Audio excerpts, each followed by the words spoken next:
मुस्कान का केस, मुस्कान कथुरिया का केस, उसने अपने पति को मारा, अपने पति के 15 टुकड़े करे अपने आशिक के साथ मिलकर।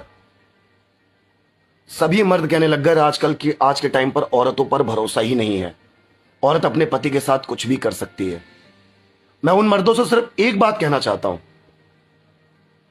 तुमने 5 उंगली बराबर कर दी, दुनिया की सारी औरत को एक जैसा कर दिया, तो आपकी मां और आपकी बहन भी ऐसी ही होंगी। फिर उन्होंने आपके पिता को ड्रम में क्यों नहीं पैक किया?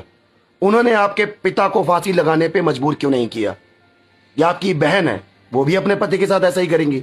अरे मेरे भाई, मूर्ख मत बनो। सारी लड़कियां, सारी औरतें ऐसी नहीं है, कुछ नीच लड़कियां ऐसी हैं जो 100 में से 35-30% में आती हैं। इसका इल्जाम सब लड़कियों पे मत लगाओ। और आप बात कर रहे हो ना सारे मर्द समाज इकट्ठे होकर, जो धोखेबाज मर्द भी है ना, जो 10-10 लड़कियों के साथ अय्यासियां कर चुके हैं, 10-10 लड़कियों की जिंदगियां बर्बाद कर